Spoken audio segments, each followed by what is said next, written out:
Viewmasters, it's the podcast that we do. Viewmasters, talk about movies that we view.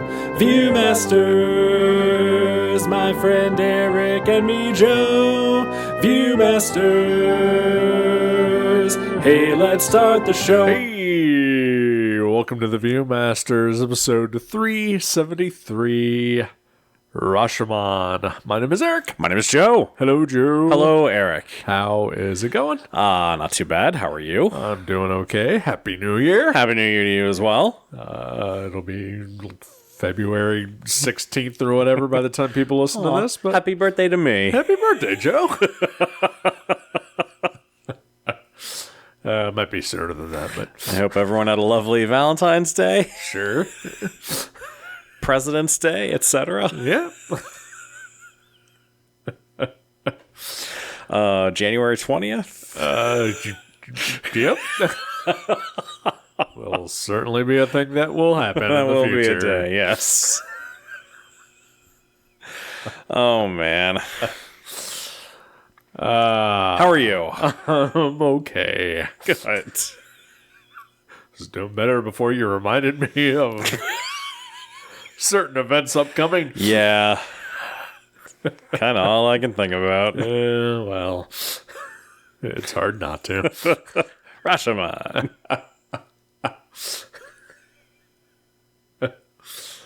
The movie that proves that the old saying is a lie. There are not two sides to every story. There are four. Right. It's true. And who knows which one is which. Yeah, and one of them is from a ghost.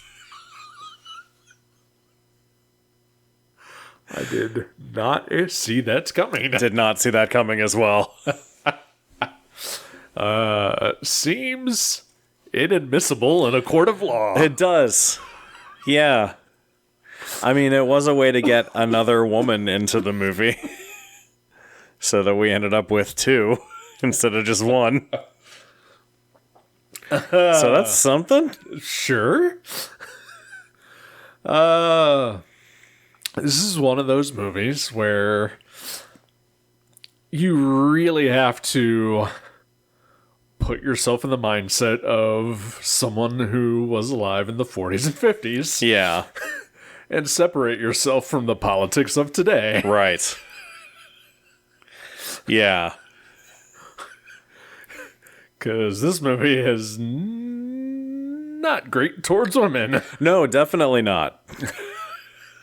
Yeah, and it's ultimately like so they're telling their stories. Yes. And the first two people who tell their stories both admit to killing the samurai. And I was like, why would they both admit to that? Right. But it's because of the culture that they lived in, Yeah. which is crazy to me. Like it took me a bit to wrap my head around that. Sorry, that was just Internet Explorer telling me that it's time to look at the year in review. Oh, I would love to see that.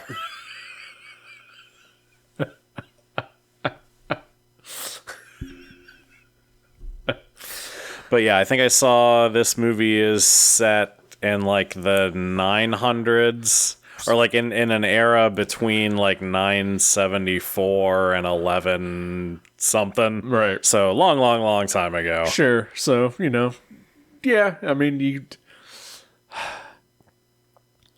it's sort of a problem that I have with people's reaction to fiction in general, especially in the modern age. Yeah. Is that it is very easy to watch something and say, well, clearly this is the absolute 100% point of view of the creator of the story. Right.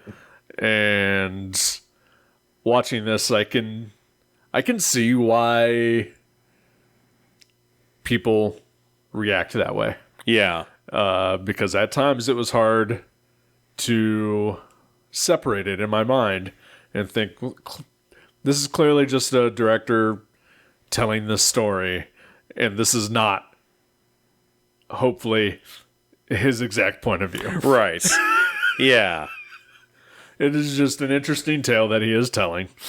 That the tale itself has some very problematic ideologies. Yeah. And is not necessarily the view of the creators of this story. But that is, I think, something that I see a lot where, there's a character who is, in modern day storytelling, is not great, and then people just automatically react as, well, clearly the person who made this is a vile human being because they made this. Right. Yeah. Which is frustrating. It is a failure of media literacy. Yes. But like I said, there were at moments in this where like I had to no, don't think that way. Just accept this for what it is, and as a product of both the time period of the story and the time period that it was made. Yeah. And even of which. Apparently, it's based on a short story, which was written decades earlier. So, yeah, the three separate things you got to kind of filter through to get to the end result here. Right. But that said, some problematic, gender issues. I guess. I mean, yeah, it's. Yeah. I mean. But again, product of the times. Yeah, yeah. I yeah. Like, so this movie is famous for telling the same story and from different points of view. It is the story of a rape and a murder. And part of it sort of revolves around the trial. Yeah. So almost a courtroom drama of sorts. Almost. Yeah, I was excited when that started. I knew it was really going to appeal to your Law and Order fandom. Right. There was not enough procedural investigation involved. I would say there is no investigation involved. Yeah, exactly. I don't know how this case ever went to trial.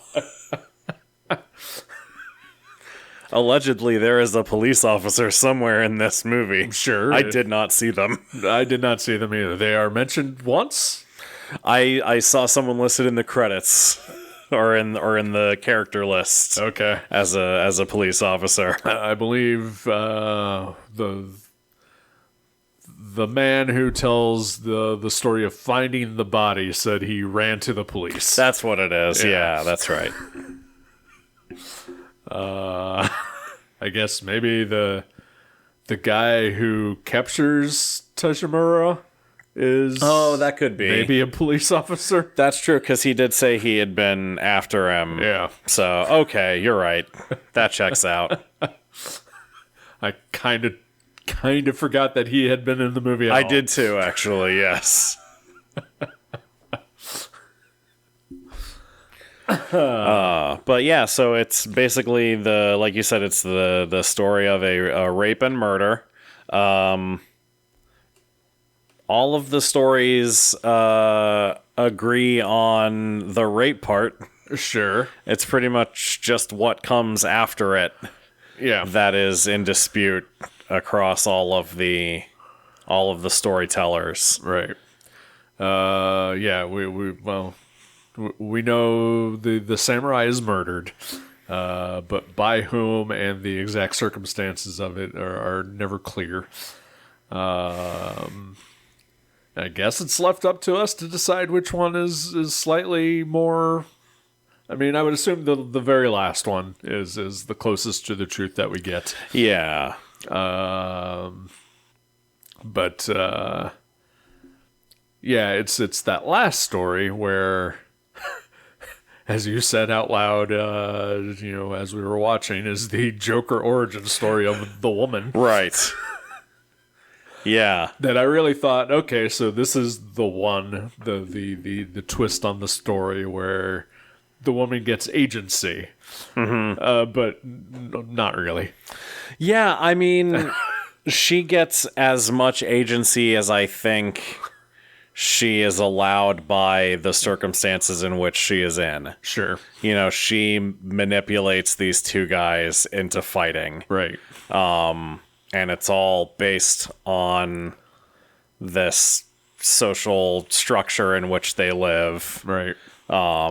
So yeah, I would argue that she does have agency there, but is also sort of presented as just kind of nuts. Yeah. Like, at different points throughout the movie, all of them, I feel like, come across as just unhinged. Unhinged is a word that went through my mind several times in this movie, particularly with Tajimura. The only character with a name? Yeah. Yeah. Yeah. At least, like, according to Wikipedia, yes. Also, the only actor's name that I recognize. Toshiro Mifune. Yes. Yep, same. I've never seen a Toshiro Mifune movie, nor an Akira. I've already lost his last name. Kurosawa. Jesus Christ. Like Kurosawa, I make mad films. Okay, I don't make films, but if I did, I'd have a samurai. All right. No, this is also my first Akira Kurosawa movie. Yeah. So I recognize those two names as legends of Japanese cinema. But yeah, never seen either of them in action here. Yeah. I can see the appeal of Toshiro Mifune for sure. Yeah. He commits. Especially, you mentioned the Joker origin story. From his first frame, I was like, well, he's being the Joker. Yeah, basically. He is just giggling, just shaking around like a crazy man. Yeah, I mean, he jumps around, he laughs maniacally. Yep. He's unsettling. As a rapist and murderer should be, I think. Sure. Well, he's just a classic womanizer. You know what? You're right. My mistake. Oh, that word has come a long way, apparently.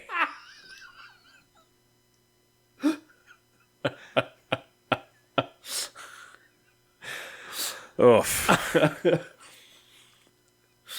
I guess, trigger warning? Yeah, I mean, language evolves over time. Sure. At one point, womanizer, I guess, meant rapist and murderer of women. Sure. Now it just means kind of a dick. Yeah. Man whore. Yeah. Yeah. Interesting. So our first storyteller tells the story of finding the body. He's just kind of a dude who lives in this village. Yeah. And then there's a monk who just happened to also have he meets the woman and the samurai on the road, and that's pretty much his extent of anything involved in the story. Yeah. Almost feels unnecessary until sort of the end. Yeah, he is there because he is having a crisis of faith. Right. Not in God, but in humanity. Yes. Which I get it. Right, yeah. He is not wrong. I did mention January 20th earlier. Yes, you did. But also all of the history of humankind. Okay, sure.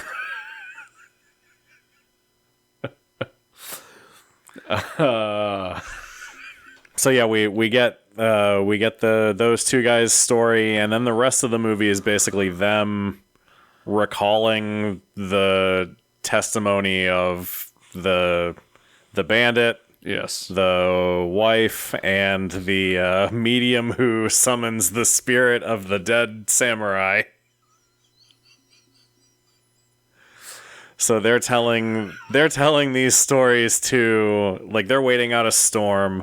Yeah. At the Rashomon City Gate is what Wikipedia is what it says. That's where they are. Okay, all I right. was wondering what, like, because it looks like ruins or something. Right, yeah. But I guess it's the city gate to this city.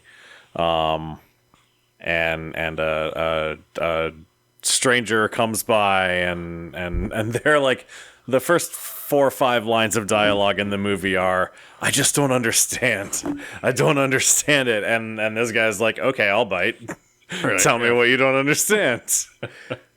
and so they tell him the story of the conflicting testimonies, and then he sort of susses out that the first guy who says he found the body knows more than he's letting on. And, Right. Yeah, really, really interesting the way that the story is told. Yeah. Layers on layers. Yeah, I was riveted, for sure. And, I was, outside of, some of the cringier aspects of it, which has nothing to do with the storytelling or the filmmaking. Yeah. Just. We are bringing modern sensibilities to Yes. a story set at a certain time. Right. And made at a certain time. Yeah. But still, none of that, as we mentioned earlier, prepares you for the spirits of the dead. Yeah. Yeah. I mean, I agree. I don't think that's admissible in court. Like, I did object several times throughout the legal proceedings. But also, maybe, again, modern sensibilities and American judicial system versus Japanese. So It's fair. So who knows? Maybe spirit mediums are allowed. I mean, don't you think they should be? Yes. Very much so. Like, wouldn't you always want to hear from the victim? Sure. Living or dead? Even if they are telling a Rashomon-esque tale, What? in which maybe their story doesn't really jive with the rest. You have to get all sides. It's interesting that the ghost of a dead person is still concerned with notions of earthly honor and just societal norms. Right, yeah. He's got to make himself look good. Yeah, I guess. Yeah, well, I mean, that is the twist to each person's tale, is that they are telling their side of the story that makes themselves look the least worst. Yeah. And so while Tajimura is admitting to everything, he makes himself look like he is, this crazy badass bandit who lives in the woods, and, while he is an evil villain, is still sort of a dashing, heroic evil villain. Right. Highly desirable to the ladies. Yes. Admirably fights and kills, the samurai for the hand of the woman. Yeah. Even though he didn't want to. Right, yeah. But he does it with his best. Right. And then, the woman, I'll be honest, I've kind of forgotten certain aspects of her story. Okay. Just her story and the ghost's story, both sort of mishmashed into my head. Yeah. But I believe her sort of angle on the story is that, she sort of begs her husband to kill her. Yeah. And then she sort of goes into a fugue state and kills him. Yeah. Essentially, yeah. Like she, like you said, begs him to kill her. She sees like loathing in his face that she cannot bear. Right. And then she blacks out. And when she comes to, her dagger is in his dead body. Right. Because, she, of course, as the victim of rape, is guilty. Yes. She is a ruined woman. Yes. She has been now with 2 men. Yes. Yeah. Yeah. Wow. Yeah, that was rough. That's the roughest part, is that, I mean, talk about victim blaming. Good Right. Lord. Yeah, it's pretty bad. Yeah. But again, society at that time. Yeah. It's things that we will never understand, and I mean, we're still punishing victims here Yes. in 2025 America. So yes, we are. I would say, admittedly, slightly not as bad. in some places, Yeah. At least there's an illusion of trying. there is an illusion for sure. Whether the illusion holds up, I'm not sure. No, I don't think it does. So oddly, 2 movies in a row where just the Society of Men is just Yeah, just failing. yep. Good Lord. Oh man. And then the ghost story Yeah. is that he kills himself. Yes. Okay, yeah. With the dagger. Yes, because he is just ashamed of her, and just tells her to get the hell out. Yeah. Yeah, because she's now a filthy woman Right. for choosing to be raped. Uh-huh. Yeah. Oh boy. Yep. Oh, but then there's a 4th story. There is a 4th story. Because the guy who found the body, it turns out, knows more than he let on. It's implied or not just outright accused by the listener that he, stole stuff from the bodies. Yeah. And so he didn't tell the police because he didn't want to get in trouble. Sure. But yeah, his version of the story is that the bandit begs the wife to marry him, and does she That's when- refuse? No, That's when she starts Help me sort with of this. manipulating both of them. Yeah, And saying that because she has been sort of ruined, that she can only have one of them, but one of them needs to die. yeah, She cannot be with the other until one of them is dead, and so essentially sort of forces them to fight. yeah. But they Well, because she's clearly- unhappy in her marriage. yes. Whether she actually is or not, it's left up to the viewer. Yeah, Whether she is just sort of trying to save herself from any further pain or punishment. Maybe a little Stockholm syndrome in there. I don't know. yeah, But she does. Yeah, she kind of loses her mind a little bit.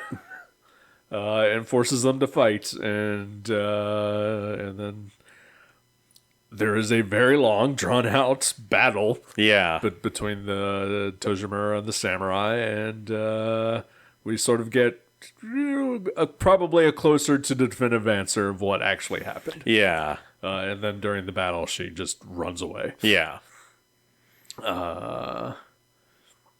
And then that brings me to probably one of the parts of the movie that I really like the best. Yeah.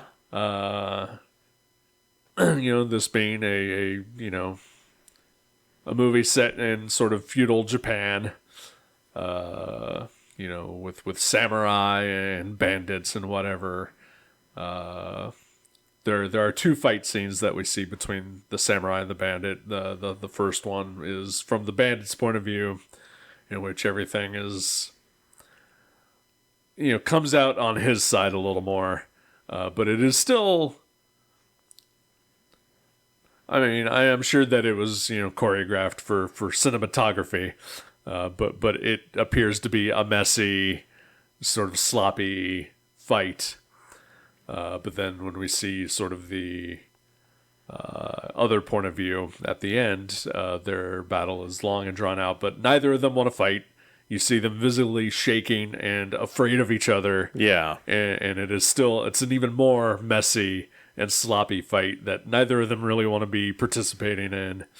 Yeah, before they even really engage with each other, they are sort of like running away from each other. Yep. And sort of like writhing on the ground, flailing their swords around. Yeah, it is very childish. It's so strange. But yeah, they when they first make contact with their swords, like it's almost like they scare each other and they run to opposite ends of the forest. Yeah. Until they sort of like will themselves to come back to keep confronting each other. And it is just, it's a stupid fight. Yeah, it is a stupid fight. And I really enjoyed that. I really liked that as well. It felt real. Yes, yeah, because that's how I imagine most fights being. Yeah. It's just stupid, and I don't think anybody really wants to be doing it. Yeah. And I guess going into this movie, I figured if there was going to be any sort of sword fighting, it's going to be, a highly choreographed, epic battle kind of thing, and to watch it be just this stupid, dirty, sweaty clusterfuck was a real surprise and a real joy to watch. Yeah. Yeah. I mean, I like a well choreographed, Who doesn't? beautifully, struck battle scene. Of course. But yeah, this was also really, really entertaining and appreciated. It just adds to the story and to, what kind of story they're telling, which is just sort of honestly, it just boils down to the stupidity of man. Right. Everybody's a liar. Yep. Everybody's in it for themselves. Yep. And everybody's dumb. Yep. Yeah. So much so that they believe a spirit medium in a court of law. Where did the baby come from? I don't know. Just suddenly at the end, there's a baby. I was aghast. Yeah. We hear a baby crying, and my first thought is, what the fuck is happening? Yeah. I almost felt like, are we going to get a fifth perspective on this story? From the baby's point of view? From the baby's point of view, yeah. No, like I kept looking for like a twist or something. Right. Like I thought, oh, maybe the bandit and the samurai's wife are in this together somehow. Right. And they plotted this murder, and maybe she was pregnant and she gave birth to this baby. And no, there's none of that. No. I was working way too hard. Yeah. Well, you know what? Here's a thing where I worked too hard, probably. Okay. So the stranger who shows up to the ruins. Yeah. To hear these stories. Oh, did you think he was the killer? No. Oh, okay. I thought that for a little bit too. I mean, I could see that. Yeah. Yeah. No. So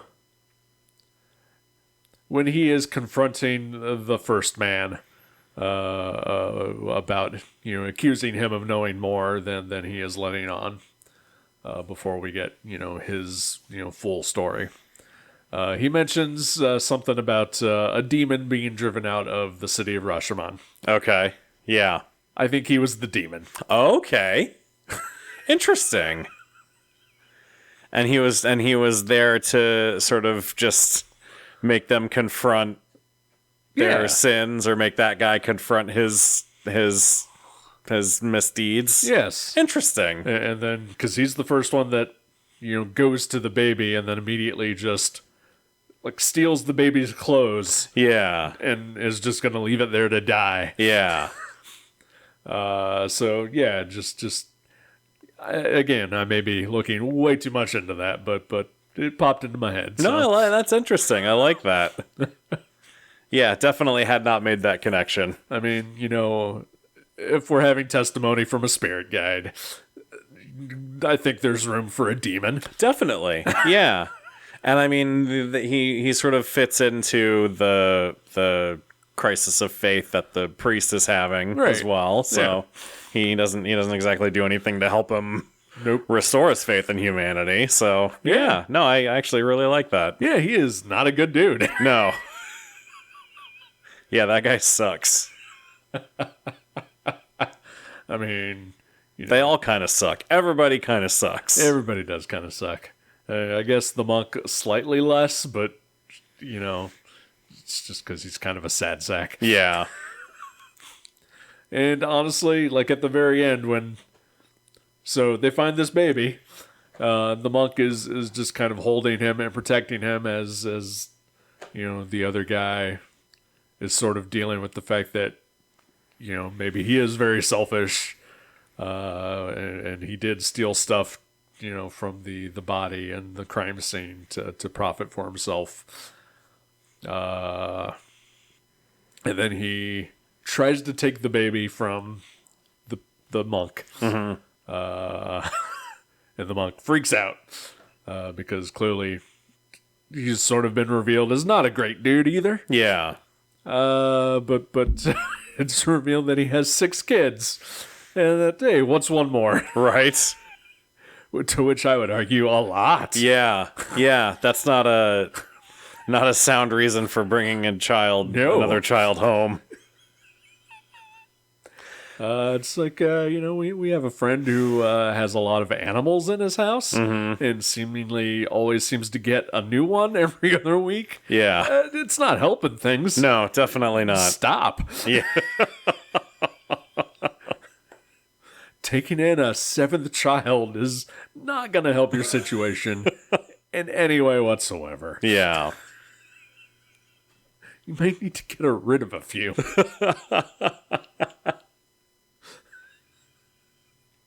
I mean, eventually they'll age out, right? Well, sure. And I mean, I guess, 10th century Japan, mortality rates is probably not great. It's true. Yeah, you kind of want to stock up on the off chance that you're going to lose a couple of them. Oh, sure. But, with 6, I'd say the odds are pretty good to at least get 2 out of it. Okay. All right. It's like when I listen to The Dollop and it all starts out with, somebody was born to a family of 12 and like 3 of them survive. Yeah. It's like, okay, yeah. Exactly. Yeah. Oh, boy. History. Maybe people weren't meant for the world. Maybe not. Yeah. Maybe not. Maybe nature is trying to tell us something. Oh, what's your favorite Rashomon story? Because it's been done so many times. I guess it's this one because I can't really think of any others off the top of my head. Okay. I mean, I'm sure I've seen some, but nothing strikes me immediately as like, yeah, okay, yeah. I don't know. Did you watch the X-Files? Not really. Okay. There's an episode I believe called Bad Blood. It's about vampires, but it's told by Mulder and Scully, and I think maybe Agent Skinner or A.D. Skinner, and then finally the actual story at the end. Okay. And it's the same stories told from multiple different perspectives. It's really fun.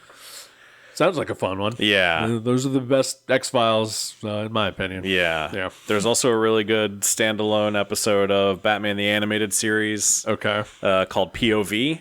Okay. That may be, I don't know if it's the first appearance of Renee Montoya. Okay. Or it's just the first one that really features her heavily. Sure. That one's really good as well. It's like her and Bullock and maybe another cop, I don't remember, all telling the same story of something that happened with Batman. I vaguely remember that now. Yeah.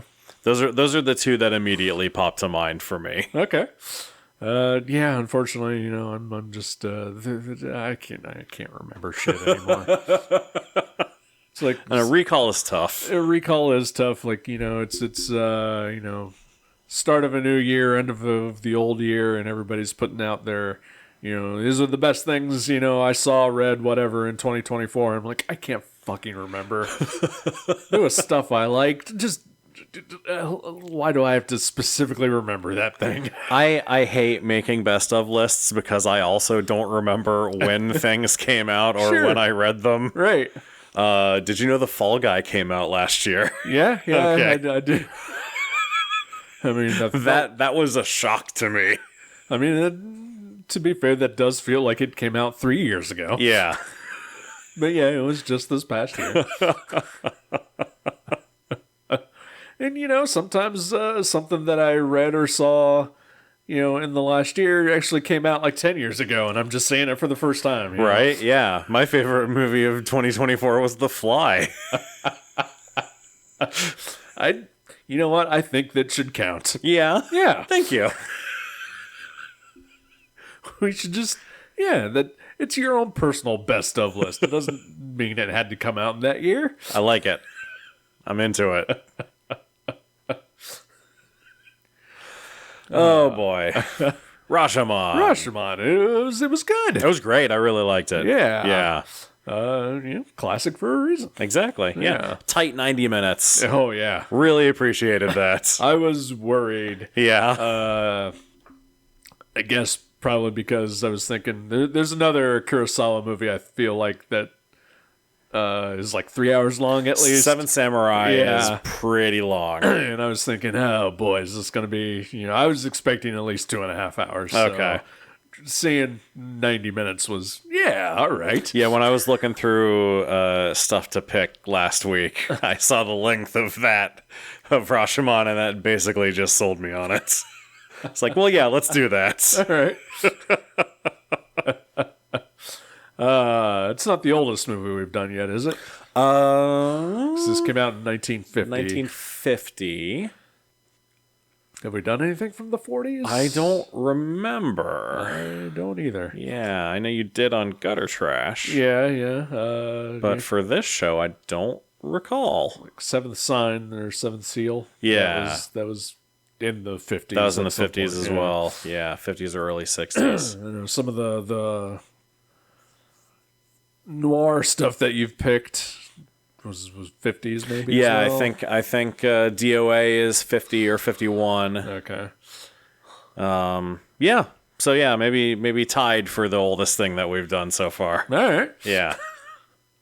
I mean, not complaining. Not at all, yeah. Yeah. Always enjoy finding things that I've never seen before. Excellent. And yeah, this is a movie that, clearly was so influential that it spawned its own sort of terminology. Yeah. Like you said, Rashomon stories, which honestly didn't expect it to be the name of the city in which this all takes place in.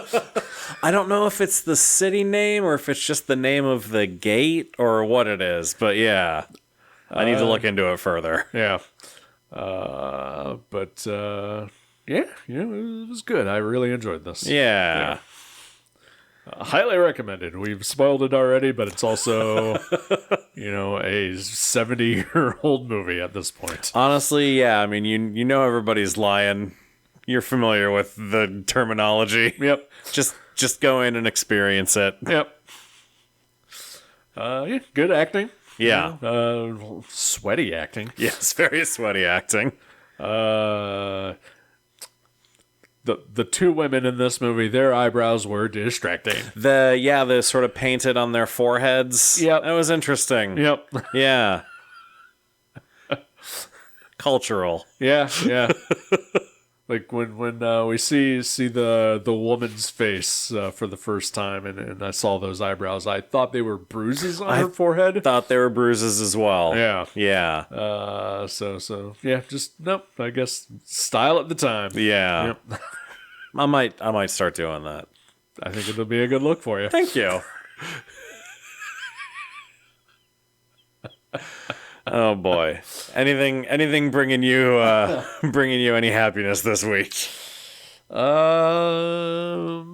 Let's see. Since last we spoke, it's 2 holidays have passed. Right. I don't know. Get some time off work? A little bit, I mean, not really, but yes. Like, I had to shift my schedule around in order to get 2 days off in a row. Okay. So, I mean, yeah, I got the holidays themselves off, and then I took an extra day off. Gotcha. I had to work around it to make sure that I got all my hours that I needed in. Okay. Because I work an hourly wage job. But I guess the thing that sort of brought me joy was that I got to spend this last week at work by myself. So nice. Didn't have to deal with people. And the daycare was closed on both Christmas Eve and New Year's Eve. So I didn't have to deal with screaming children. And I guess that's what made me happy. Honestly, that's huge. That's awesome.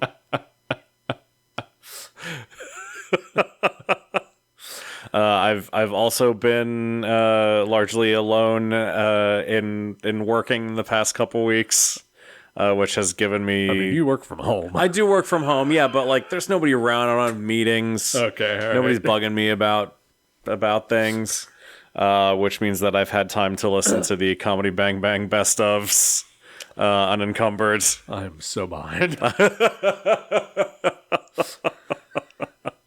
Feels like every year around September, I just kind of, for whatever reason, stop listening to Comedy Bang Bang. Aw. And then just have to do a mad rush to try to catch up at some point. Like, you get through Augie Doggy and you're done. Kinda, yeah. They did a series of special September episodes. Okay. This year, they were all episodes that were released in September. So, if that's any sort of incentive, they're special. That helps.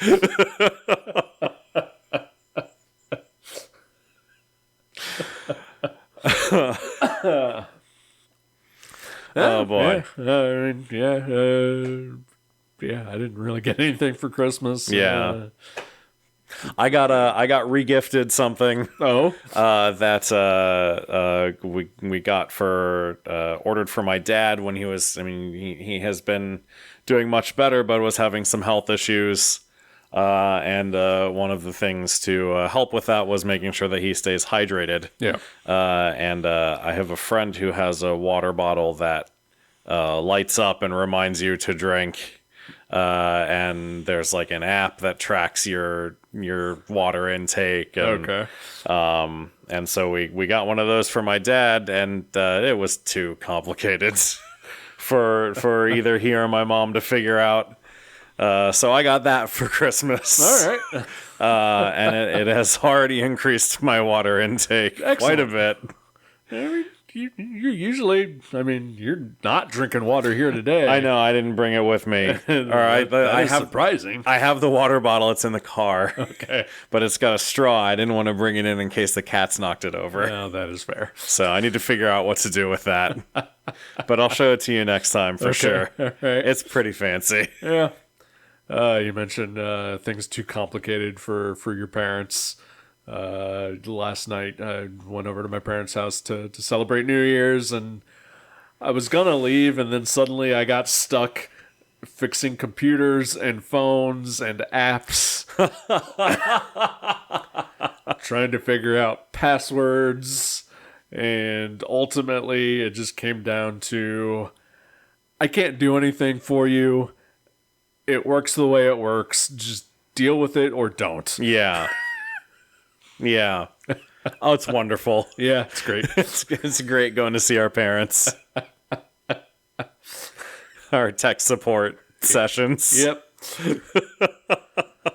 like I literally thought, oh boy, I'm gonna have to schedule a full day to just come over and clear apps off of my dad's phone and try to figure out how to get his laptop working.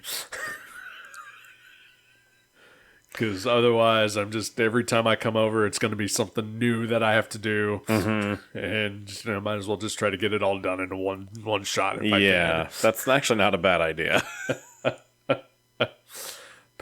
Aging parents. That's fun.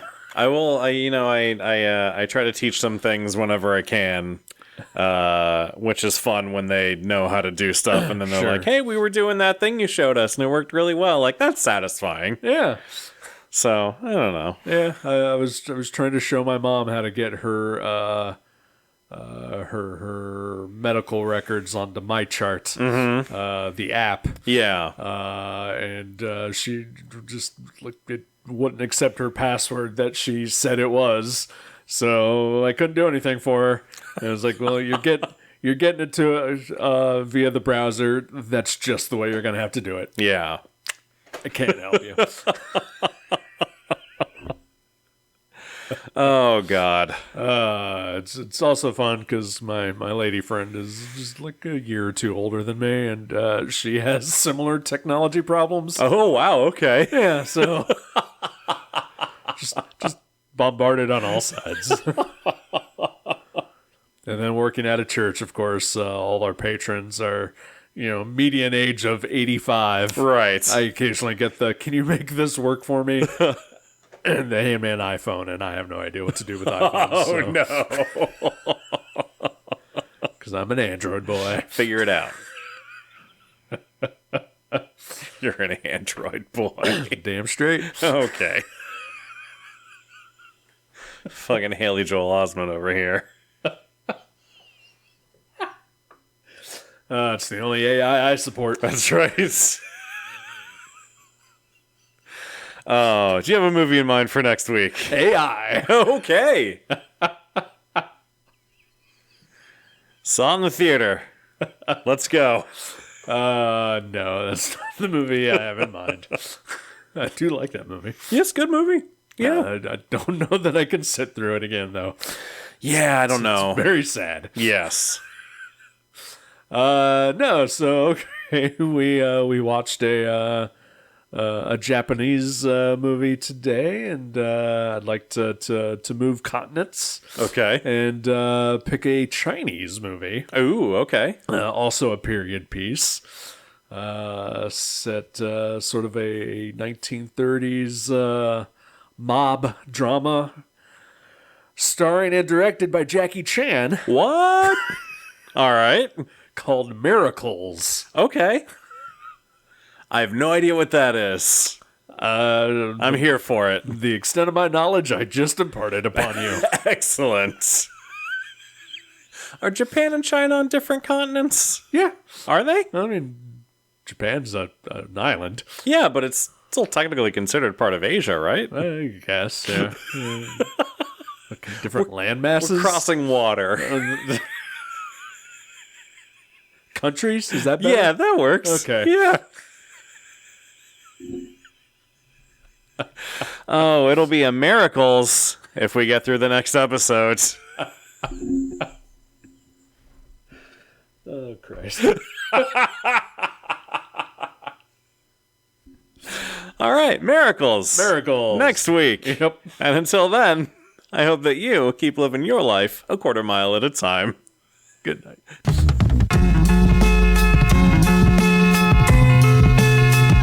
Thank you for listening to The Viewmasters. You can subscribe to the show directly at our website, view.guttertrash.net, or on iTunes or wherever you get your podcasts. Visit our website at view.guttertrash.net for information about our Twitter and Instagram. Once again, thank you for listening to The Viewmasters. We'll see you next time.